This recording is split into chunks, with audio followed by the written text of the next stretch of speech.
नमस्कार। आकाशवाणी चंडीगढ़ से प्रादेशिक समाचारों के साथ मैं निधि मुंजाल। पहले इस बुलेटिन के मुख्य समाचार। प्रधानमंत्री नरेंद्र मोदी और जर्मन चांसलर 18वें एशियाई प्रशांत जर्मन व्यापार सम्मेलन में हुए शामिल। पीएम मोदी ने भविष्य की समस्याओं का समाधान देने में भारत को बताया सक्षम। हरियाणा की 15वीं विधानसभा में चुने गए नवनिर्वाचित विधायकों ने की शपथ ग्रहण। प्रोटेम स्पीकर रघुवीर कादियान ने मुख्यमंत्री नायब सिंह सैनी सहित अन्य सदस्यों को दिलाई शपथ। घरौंडा से बीजेपी विधायक हरविंदर कल्याण को सर्वसम्मति से हरियाणा विधानसभा का अध्यक्ष और जींद से विधायक कृष्ण मिड्ढा को उपाध्यक्ष बनाया गया। और हरियाणवी संस्कृति की पहचान रत्नावली राज्य स्तरीय उत्सव आज से कुरुक्षेत्र विश्वविद्यालय में हुआ शुरू। अब समाचार विस्तार से। प्रधानमंत्री नरेंद्र मोदी ने कहा है कि प्रतिभा, प्रौद्योगिकी, नवाचार और आधारभूत सुविधाएं भारत की आर्थिक वृद्धि के प्रमुख उपकरण हैं। प्रधानमंत्री आज नई दिल्ली में एशिया प्रशांत जर्मन व्यापार के 18वें सम्मेलन को संबोधित कर रहे थे। प्रधानमंत्री ने कहा कि भारत और जर्मनी के संबंध हर स्तर पर मजबूत हो रहे हैं। इस अवसर पर जर्मनी के चांसलर ओलाफ शोल्ज ने कहा कि भारत विश्व का सबसे बड़ा लोकतंत्र और तेजी से बढ़ती अर्थव्यवस्था वाला देश है। उन्होंने कहा कि भारत में नवीकरणीय ऊर्जा के क्षेत्र का तेजी से विस्तार हो रहा है। श्री शोल्ज ने भारत और जर्मनी के बीच सहयोग बढ़ाने पर जोर दिया। भारत और जर्मनी के बीच आज नई दिल्ली में 7वीं अंतर सरकारी परामर्श की बैठक हुई। दोनों देशों ने कई समझौता ज्ञापनों पर हस्ताक्षर किए। दोनों नेताओं ने अंतर सरकारी परामर्श समूह यानी कि आईजीसी की 7वीं बैठक की सह अध्यक्षता की। आईजीसी को संबोधित करते हुए प्रधानमंत्री नरेंद्र मोदी ने कहा कि 2022 में आईजीसी की पिछली बैठक के दौरान दोनों देशों ने द्विपक्षीय सहयोग बढ़ाने के कई महत्वपूर्ण निर्णय लिए और पिछले 2 वर्षों में रणनीतिक संबंधों के विभिन्न क्षेत्रों में उत्साहजनक प्रगति हुई है। प्रदेश की 15वीं विधानसभा के लिए चुने गए विधायकों ने आज चंडीगढ़ स्थित हरियाणा विधानसभा में विधायक के तौर पर शपथ ग्रहण की। प्रोटेम स्पीकर रघुवीर कादियान ने मुख्यमंत्री नायब सिंह सैनी को विधायक के तौर पर शपथ दिलाई। बाद में कैबिनेट मंत्री अनिल विज, कृष्णपाल पंवार, महिपाल ढांडा, विपुल गोयल, डॉ अरविंद शर्मा, श्याम सिंह राणा, रणवीर सिंह गंगवा, कृष्ण बेदी, आरती राव, श्रुति चौधरी, राव नरवीर सिंह सहित सभी मंत्रियों व सत्ताधारी दल के अन्य विधायकों ने अपनी शपथ ग्रहण की। उधर कांग्रेस विधायक भूपेंद्र सिंह हुड्डा, गीता भुक्कल, आफताब अहमद, विनेश फोगाट, इनेलो विधायक आदित्य चौटाला और अर्जुन चौटाला, निर्दलीय विधायक सावित्री जिंदल सहित अन्य नवनिर्वाचित सदस्यों ने विधायक के रूप में शपथ ग्रहण की। मैं नायब सिंह जो हरियाणा विधानसभा के लिए सदस्य निर्वाचित हुआ हूं, ईश्वर की शपथ लेता हूं, सत्य निष्ठा से प्रतिज्ञान करता हूं कि मैं विधि द्वारा स्थापित भारत के संविधान के प्रति श्रद्धा और निष्ठा रखूंगा, भारत की प्रभुता तथा अखंडता को बनाए रखूंगा तथा जिस पद को मैं ग्रहण करने वाला हूं उसके कर्तव्यों का श्रद्धापूर्वक निर्वहन करूंगा। इससे पूर्व राज्यपाल बंडारू दत्तात्रेय ने कांग्रेस के वरिष्ठ विधायक रघुवीर कादियान को प्रोटेम स्पीकर के तौर पर शपथ दिलाई। प्रोटेम स्पीकर ने नवनिर्वाचित विधायकों को शपथ दिलाई। वहीं आज विधानसभा सत्र के दौरान विधानसभा अध्यक्ष व उपाध्यक्ष भी चुन लिए गए हैं। करनाल के घरौंडा से बीजेपी विधायक हरविंदर कल्याण नए अध्यक्ष बन गए हैं। मुख्यमंत्री नायब सिंह सैनी ने उनके नाम का प्रस्ताव रखा जिसे सर्वसम्मति से पास कर दिया गया।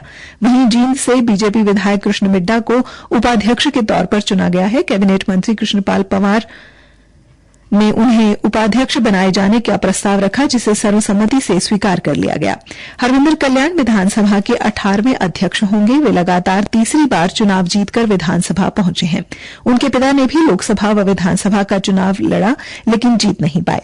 कांग्रेस में रहते उनकी टिकट काट दी गई थी। बसपा से वे चुनाव हार गए लेकिन भाजपा में आते ही जीत की हैट्रिक लगा दी। मुख्यमंत्री नायब सिंह सैनी व भूपेंद्र सिंह हुड्डा ने उन्हें शुभकामनाएं दी। मुख्यमंत्री ने कहा कि हमने तीसरी बार जनसेवा का दायित्व संभाला है। हमारा सदन भवन एवं सभागार नहीं है बल्कि ये 2.25 करोड़ जनता की आकांक्षाओं का केंद्र है। हम लोकतांत्रिक मूल्यों का पालन करेंगे ताकि सदन का संचालन सही तरीके से किया जा सके। इससे पहले कल चंडीगढ़ में हुई भाजपा विधायक दल की बैठक में विधानसभा अध्यक्ष व उपाध्यक्ष के नामों पर चर्चा की गई। वहीं बेरी से कांग्रेस विधायक रघुवीर कादियान को प्रोटेम स्पीकर बनाया गया और भारतीय जनता पार्टी ने इंद्री विधानसभा से विधायक रामकुमार कश्यप को हरियाणा विधानसभा में चीफ व्हिप घोषित किया है। प्रादेशिक समाचार आकाशवाणी चंडीगढ़ से प्रसारित किए जा रहे हैं। आप हमारे राष्ट्रीय बुलेटिनों और ताजा समाचारों के लिए हमारी वेबसाइट newsonair.in पर लॉग कर सकते हैं। हरियाणा के मुख्यमंत्री नायब सिंह सैनी ने कहा कि हम नॉन स्टॉप हरियाणा के लिए 3 गुना रफ्तार से काम करेंगे। इस काम में विपक्ष का भी अहम योगदान रहेगा। विपक्ष से जनहित में जो भी सुझाव हमें मिलेंगे, हम उनका पूरा मान सम्मान करते हुए जनता की अपेक्षाएं, आशाएं और आकांक्षाओं को पूरा करने का हर संभव प्रयास करेंगे। मुख्यमंत्री, जो सदन के नेता भी हैं, आज 15वीं हरियाणा विधानसभा सत्र के प्रथम दिन सदन द्वारा सर्वसम्मति से विधायक हरविंदर कल्याण को हरियाणा विधानसभा का नया अध्यक्ष चुने जाने के बाद सदन को संबोधित कर रहे थे। मुख्यमंत्री ने हरविंदर कल्याण को अध्यक्ष चुने जाने पर बधाई देते हुए कहा कि अपने विस्तृत अनुभव, अनूठी कार्यशैली और विनम्रता तथा विवेक जैसे अद्भुत व्यक्तित्व के अनेक गुणों से हरविंदर कल्याण अध्यक्ष पद की गरिमा को नई ऊंचाइयों पर ले जाएंगे। उन्होंने कहा कि श्री हरविंदर कल्याण इस महान सदन में लगातार तीसरी बार चुनकर आए हैं। उनके पास राजनीतिक और सामाजिक जीवन का लंबा अनुभव है। गत 10 वर्षों में अनेक संसदीय समितियों में उन्होंने विधायी कामकाज को पूरी निष्ठा से किया है। गर्व की बात है कि वर्ष 2019 से 2023 की अवधि में वे लोक लेखा समिति के अध्यक्ष रहे। इसके अतिरिक्त उन्होंने अनुमान समिति और सार्वजनिक उपक्रम समिति के अध्यक्ष पद को भी सुशोभित किया है। नायब सिंह सैनी ने कहा कि 15वीं विधानसभा के 90 सदस्यों में से 40 सदस्य ऐसे हैं जो पहली बार चुनकर आए हैं। जहां एक और नए सदस्यों को पुराने सदस्यों से बहुत कुछ सीखने को मिलेगा, वहीं इस वर्ष महिला विधायकों की संख्या 1.5 गुना बढ़कर 13 हो गई है। मुख्यमंत्री ने कृष्णलाल मिड्ढा को सर्वसम्मति से उपाध्यक्ष चुने जाने पर बधाई देते हुए कहा कि हरियाणा के इतिहास में पहली बार विधानसभा के अध्यक्ष एक इंजीनियर और उपाध्यक्ष एक डॉक्टर चुने गए हैं। भारत के मुख्य न्यायाधीश डॉक्टर डीवाई चंद्रचूड़ ने कहा है कि दिव्यांगों के लिए न्यायालयों को सुलभ बनाने के विभिन्न उपाय किए गए हैं। भारत के सर्वोच्च न्यायालय के 75 वर्ष पूरे होने के अवसर पर आकाशवाणी समाचार के साथ विशेष बातचीत में मुख्य न्यायाधीश ने कहा कि पहली बार सर्वोच्च न्यायालय ने बोलने और सुनने में अक्षम वकीलों को सांकेतिक भाषा जानने वाले दुभाषी उपलब्ध कराने की शुरुआत की है। न्यायमूर्ति डीवाई चंद्रचूड़ के साथ ये साक्षात्कार आकाशवाणी के FM गोल्ड और अतिरिक्त मीटरों पर आज रात 9:30 बजे प्रसारित होगा। ये कार्यक्रम हमारे सोशल मीडिया प्लेटफॉर्म तथा वेबसाइट newsonair.gov.in और न्यूज ऑन एआईआर ऐप पर भी उपलब्ध रहेगा। कुरुक्षेत्र विश्वविद्यालय के युवा एवं सांस्कृतिक कार्यक्रम विभाग की ओर से राज्य स्तरीय सांस्कृतिक उत्सव रत्नावली आज से शुरू हो गया है। रत्नावली का आयोजन 28 अक्टूबर तक किया जाएगा। रत्नावली के उद्घाटन अवसर पर NIT कुरुक्षेत्र के निदेशक डॉ BC रमन्ना रेड्डी मुख्य अतिथि के रूप में शामिल हुए। विश्वविद्यालय के युवा एवं सांस्कृतिक कार्यक्रम विभाग के निदेशक डॉ विवेक चावला ने बताया कि हरियाणा की सांस्कृतिक पहचान रत्नावली समारोह में 34 हरियाणवी विधाओं में 3,500 कलाकार हिस्से ले रहे हैं।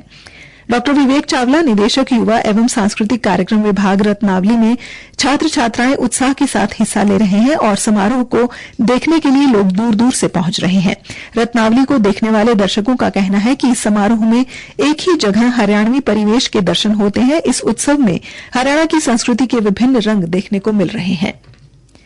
लौह पुरुष सरदार वल्लभ भाई पटेल की जयंती के अवसर पर गुरुग्राम में 31 अक्टूबर की सुबह रन फॉर यूनिटी का आयोजन किया जाएगा। भारत सरकार में विद्युत, आवासन एवं शहरी कार्य मंत्री Manohar Lal run for unity के मुख्य अतिथि होंगे। डीसी निशांत कुमार यादव ने आज लौह सचिवालय में रन फॉर यूनिटी की तैयारियों की समीक्षा बैठक को संबोधित करते हुए कहा। श्री निशांत कुमार ने बताया कि सरदार वल्लभ भाई पटेल की जयंती को राष्ट्रीय एकता दिवस के रूप में मनाया जाता है। ऐसे में इस आयोजन को लेकर जिला में विशेष उत्साह दिखाई देना चाहिए। इस आयोजन में युवाओं के साथ साथ विभिन्न आयु वर्ग के लोगों की भागीदारी भी होनी चाहिए। रेल मंत्रालय दीपावली और छठ पूजा के अवसर पर यात्रियों की सुविधा के लिए 7,000 विशेष रेलगाड़ियों का परिचालन कर रहा है। रेल मंत्री अश्विनी वैष्णव ने नई दिल्ली में बताया कि त्योहारों के मौसम में प्रतिदिन लगभग 2 लाख अतिरिक्त यात्री इन विशेष रेलगाड़ियों से सफर कर सकेंगे। अंत में मुख्य समाचार एक बार फिर। प्रधानमंत्री नरेंद्र मोदी और जर्मन चांसलर 18वें एशियाई प्रशांत जर्मन व्यापार सम्मेलन में हुए शामिल। पीएम मोदी ने भविष्य की समस्याओं का समाधान देने में भारत को बताया सक्षम। हरियाणा की 15वीं विधानसभा में चुने गए नवनिर्वाचित विधायकों ने की शपथ ग्रहण। प्रोटेम स्पीकर रघुबीर कादियान ने मुख्यमंत्री नायब सिंह सैनी सहित अन्य सदस्यों को दिलाई शपथ। और घरौंडा से बीजेपी विधायक हरविंदर कल्याण को सर्वसम्मति से हरियाणा विधानसभा का अध्यक्ष और जींद से विधायक कृष्ण मिड्डा को उपाध्यक्ष बनाया गया। इसी के साथ ये समाचार बुलेटिन समाप्त हुआ। नमस्कार।